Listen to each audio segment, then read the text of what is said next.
The defendant is charged with violating NRS 206.330, placing graffiti. For every crime, there are consequences. They accused me of writing on the desk, for which I was never, involved in none of that. This is 17-year-old Justin Bass's day in court. I'm not really nervous, because I'm going in with the truth. But in this courtroom, the jury, clerk, defense, and prosecution are also all 18 and under. A reasonable doubt is based on reason and logic. In front of a real North Las Vegas Justice Court judge. Real-life juveniles who have committed real-life misdemeanor offenses. Kids work real hard, they get really prepared, and they're actually more prepared sometimes than what I see in my regular court. The prosecution holds the burden of proof in this case. Through Clark County's Trial by Peers program, youth charged with minor offenses are allowed to plead not guilty and have their cases heard. You solemnly swear testimony about to give you the truth, the whole truth, and nothing but the truth, so help you God. Complete with subpoenaed witnesses.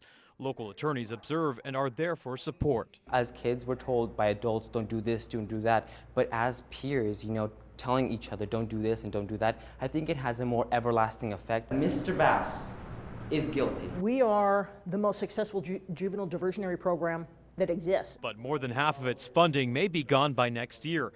Judge Stephen Dahl and other attorneys volunteer their time. Still, each case comes at a cost of $250, money they soon may not have. Some of our donors are saying you're going to be cut back, to 60 or 70% of what you had, maybe more. We may not even get anything. There isn't any evidence. My client is innocent. If the program is forced to close, youth charged with crimes like Bass would be dumped into the already overburdened juvenile court system, where minor offenders are low on the priority list. Nothing happens to them because they don't have the manpower, they don't have the capability of handling these first-time offenders. Most of them are just teenagers.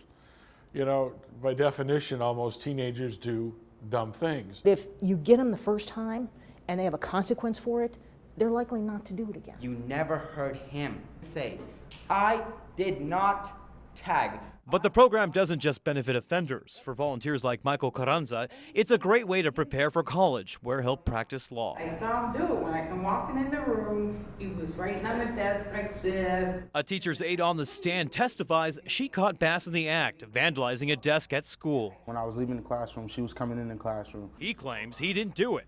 We all find the defendant guilty. In the end, the jury finds him guilty and gives him double the minimum sentence. 16 hours of community service and 3 jury duties. It kind of went unfairly, but, it is what it is. Disappointment. But the punishment not only cleans his record, organizers say it puts him back on the path to success.